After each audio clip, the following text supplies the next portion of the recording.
Mon père était vidangeur. Ma famille travaille dans les déchets depuis 30 ans.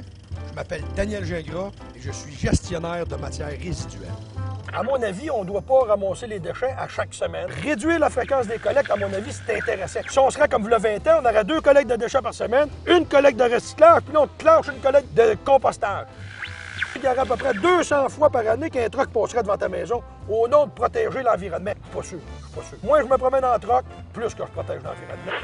Au niveau de la fréquence des collectes, dans le futur, à mon avis, puis même dans plein de villes déjà qu'ils le font, Victoriaville, Chelsea, Rawdon, collecte aux 2 semaines pour les déchets, ça fait 26 fois. Collecte aux 2 semaines pour le recyclage, ça veut dire 52 fois. C'est le même nombre de collectes que quand on avait une collecte de déchets par semaine. Puis tantôt, la matière compostable, c'est environ 36 fois qu'ils font une collecte. Pour moins de fois que le camion passe, on réussit à trier toutes tes matières. Le monde, il crée à part ça, les fréquences diminuées, les élus avaient peur. Il n'y a pas une ville qui a reculé. Tous ceux qui l'ont fait, on continue à le faire.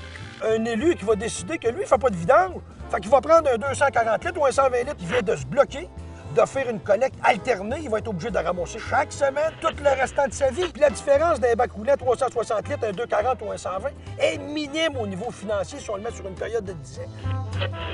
Ça sert à rien de rapetisser le bac parce que ça envoie un mauvais message. Si on met un bac plus petit pour le recyclage, comme il y a des villes qui ont fait, ils sont obligés de faire la collecte à chaque semaine à cause de ça pour le recyclage. Puis un truck qui va passer 26 fois de trop par année.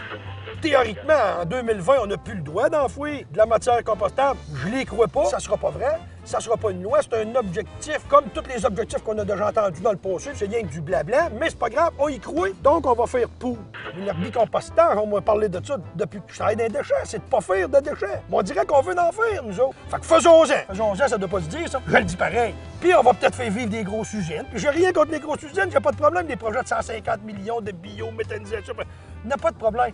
Mais d'après moi, quand je la reste sur ma pelouse, ça doit coûter un petit peu moins cher que toute la patente qu'on est en train de faire. Hey, le poêle! Pas des déchets, ça c'est du recyclage. Ça va dans le bac. Qu'est-ce que tu fais là? Qu'est-ce que tu fais là? Arrête! Baptise de sang de scène! Hey, ma gang de malades, ils m'emmenaient! Au recyclage toujours!